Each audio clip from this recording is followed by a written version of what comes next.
Welcome back to Copa Radio. This is Alzina and we have not been in studio for a while, I know guys. But do remember we have a website, check it out, www.copasa.co.za. We do have hashtags, hashtag Copa Artists, hashtag Copa Radio, hashtag Copa Live, hashtag Because We Can.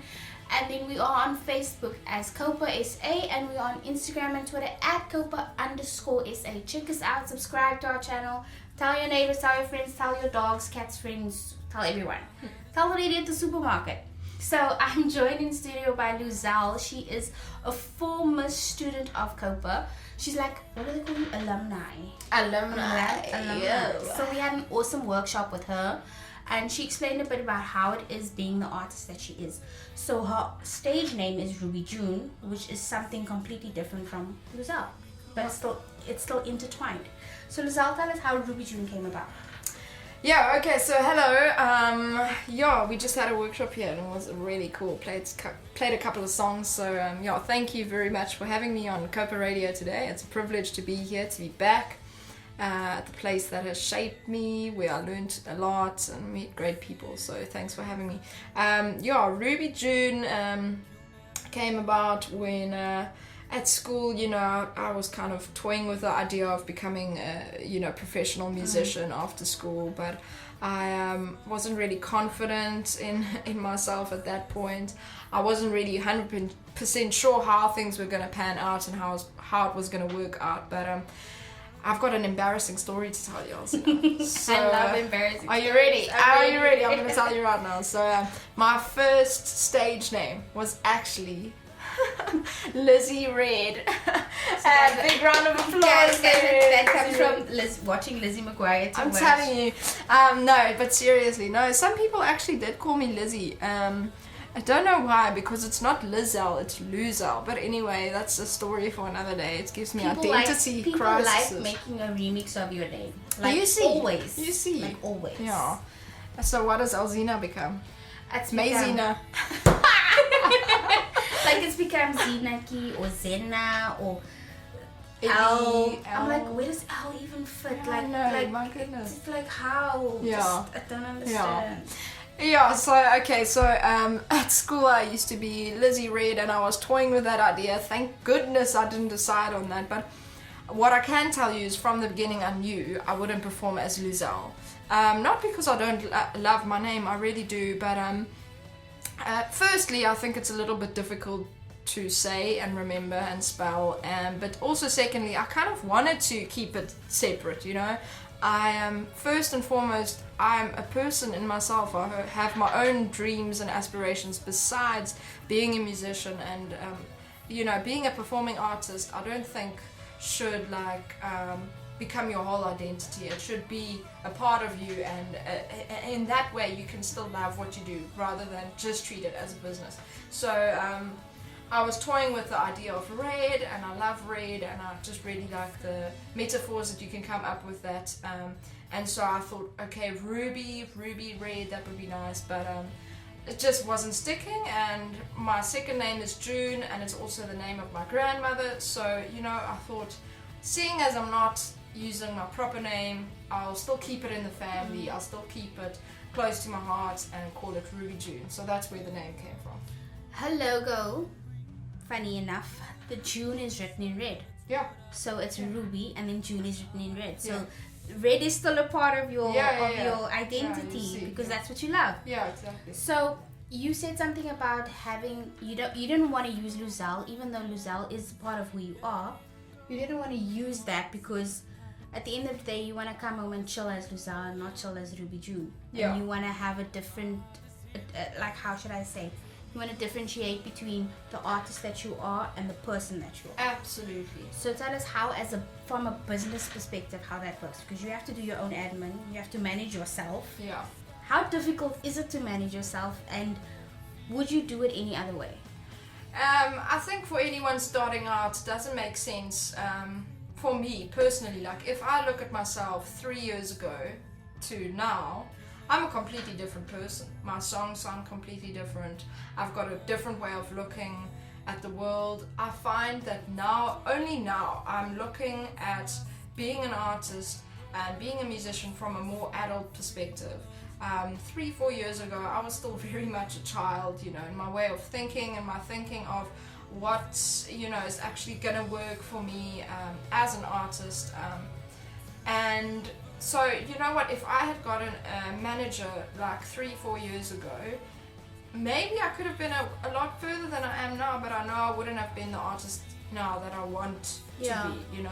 So I think especially when you're starting out, while you're still finding your feet, I think there's 2 reasons why for me it doesn't make sense to get a manager, or up until this point it hasn't made sense to get a manager, is because number one, hello money, managers cost a lot of money firstly, and they take a big cut from what you're earning. And so if you're not getting booked a lot and you've got this manager that you got to pay, you know, it's like it's a big cut that he ends up taking.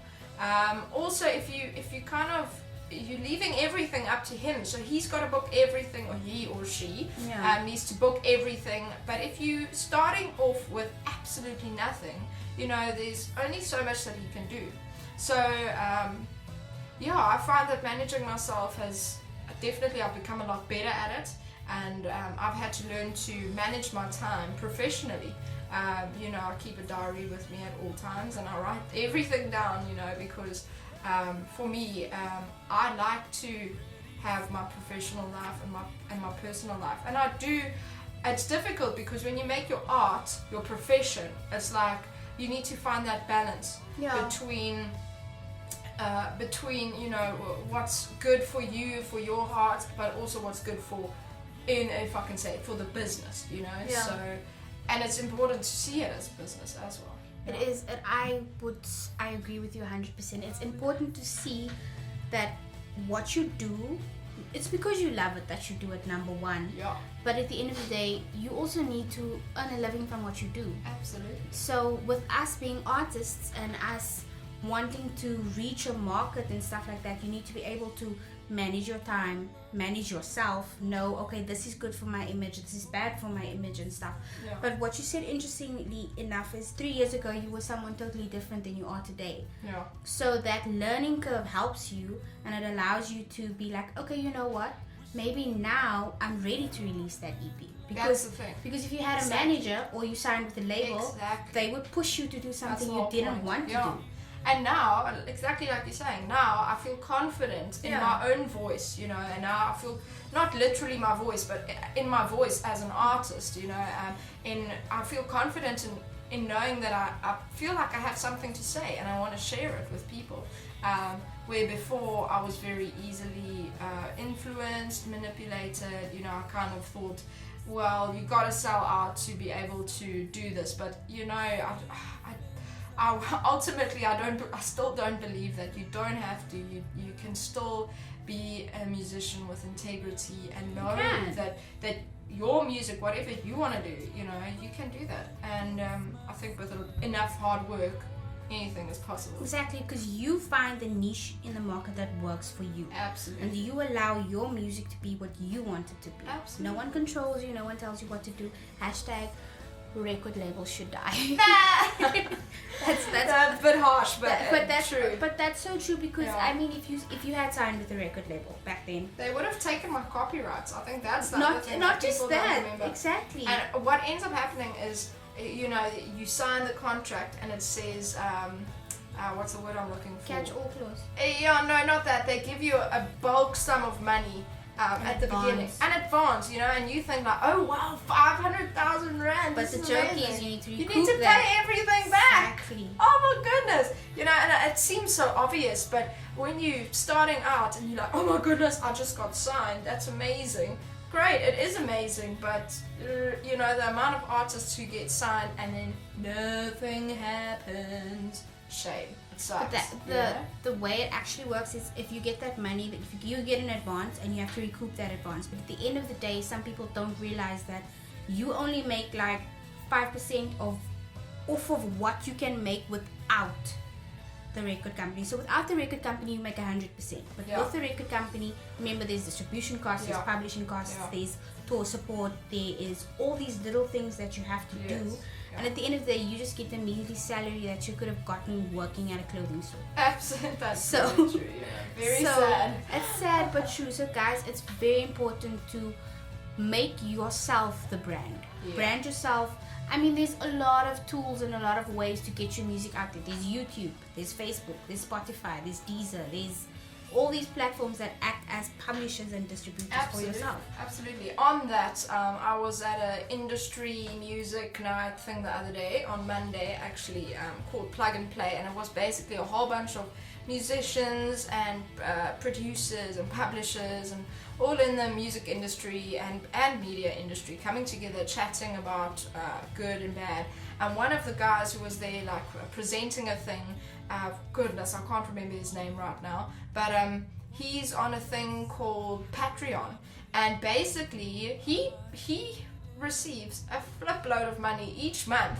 And basically how it works is he gets people to pledge, and basically they'll pay like between $1 and $50 a month. Now $50 a month is a lot of money, you know, and if you have, he's got something like 400 people who pay him a certain amount every single month, and they pay him to create his music and to make his music and videos. So that's a brand new way. I mean, the industry is constantly changing, and that's how he's not like world famous and that, but he's got supporters across the entire globe who supports his music, and it means that he can live very comfortably and do what he loves and do exactly what he wants to do. There's a TED talk called by Amanda Palmer, The Art Art of Asking. Yeah. So that's exactly what he's doing. Exactly, yeah. So I mean, if you don't ask, you'll never know. No, it's true. So Very true. go out there, ask your fans to support you. I mean, everyone's willing to support a good cause and to support a dream. And if you have an awesome story behind it, even better. Absolutely. So market yourself and the brand and everything that you want, and allow people to see your vulnerability in your music, 'cause that's what you do. That's what you do best, because you write amazing songs. Yeah, thank you. Like Dance With Me is still my favorite song, and Nice. Sleepy Sailors, like I still remember that song. Like I don't know why, but I just love that song. That's awesome, thank you. So Luzala is an awesome songwriter, and she allows herself to be seen, which is good, because I think it's very difficult for artists, especially in today's society, to be like, but what are they gonna say about me? I want to be in the limelight. I want to be my own person. I want to be this one. But you're gonna have to step out somehow and be like, this is me. I may not be what you want me to be, but this is me. Yeah. And let me show you who I am, and let me allow you to travel into my world. And that's what you do well. Yeah. Because you allow the audience to engage with you, and you engage with the audience, and you make them feel comfortable, which is a good thing to have. Yeah. So, one final question. Your EP's coming out. Yes, it is. 12 days. In exactly 12 days, and I'm freaking out. The 3rd of October, guys, at Cafe Rue. In town. In yeah. town. Okay, so the details, basically, I'm having my debut EP launch. It's been a long time coming, and I'm very excited to announce that I'll finally have recorded. Look, I did record in the past, but like demo stuff, which now it's like professional radio quality stuff. I've got 4 songs. In the intro song for the launch, I've got some lyrics where it says it's got a song to make you dance, a song to make you laugh, a song which might make you cry, and a song for those who feel lost. So that's on the EP, and it's called Reflect. And it's basically just like reflecting on life, and so the details are on the 3rd of October. That's a Tuesday night. I will be launching my EP at Cafe Rue at 74 Short Market Street.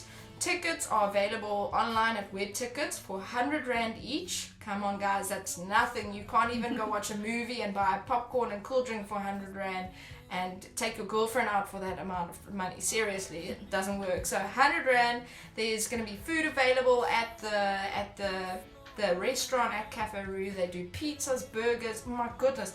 It's amazing, seriously. And dinner is from 6:30, and then the show will start at 8:30 promptly. And I'm bringing a 5-piece band with me. Can you believe it? So it's not just me. It's going to be a full-on show. It's going to be epic. So it's like Ruby June and Friends. Yes. Yeah. So everyone that's playing with you, I believe you've played with them before. Yeah. And I believe it's going to be such an awesome evening, guys. Come out, support her. She is a former Copa alumni student, and she she's doing what Copa says they do, creating working artists. Yeah, So she's absolutely. a working artist in Cape Town. She's doing what she loves, and she's also a music director at her church, Absolutely. which is Great. always fun. Like, if you can find a job with what you do, that is Sure. even the best. It's taken a lot of pressure off. Exactly. As well. I mean, it's great. And it allows you to explore more of, okay, how can I write the song, how can I rearrange Absolutely. this, so you're constantly working on your craft and new ideas, Yeah. and you're getting paid to do I'm it. getting paid to do it. I think, but I mean, Alcina, the way that I got that job doesn't even make sense. It was literally, I made myself available for this small thing, and then when I looked again, it's like a snowball effect. You know, you Yeah. make yourself available once, and more and more and more, you'll see doors opening for you. Exactly. So just stick in there. I think that's the biggest thing. Don't give up, whatever you do. And I'm giving this advice to myself more than anyone else, because you know what? There's a huge possibility that this EP could do really well. It could open huge doors for me, but there's also the opportunity that the option that nothing could happen, and I could still be here tomorrow going, oh my goodness, I'm still trying. But you know what? Like, try and try again. And Exactly. in 10 years, when we listen back to this interview, I'm going to say, yes, I made it. I It made it. happened. It happened It for happened. me. So, Guys, that is so true. So with that, we're going to end the show, and remember our hashtags, Copa Artist, Copa Radio, Copa Live. Luzelle, give us your acts and your My hashtags, deets. your details. all right, so I have a website, believe it or not. It's Bum, bum, bum. www.rubyjune.co.za. Ruby as in R-U-B-Y, June, June.co.za. And you can find me on Facebook, Instagram, Twitter, which I suck at. But anyway, I'm on there, and it's at Ruby June Music. And you can find me over there, and hashtag Ruby June. Hashtag Ruby June, guys, check it out. Please come support her at Cafe Rouge. She will be there, and I trust and believe it will be so awesome. Remember to check us out at Facebook on Copa SA, as well as Instagram and Twitter, the same Copa_SA. We have hashtags, hashtag Copa Artist, hashtag Copa Radio, hashtag Copa Live. We do have a website as well. Amazing. www.copasa.co.za. Check us out, and guys, if you want to be the artist that you want to be, check out Stephen Covey's 7 Habits of Effective People. So it starts with number 1, which is being proactive, which she spoke about. Follow through with the things you want to do, and you will be successful in whatever it is you want to do. There you Bye. go. Bye.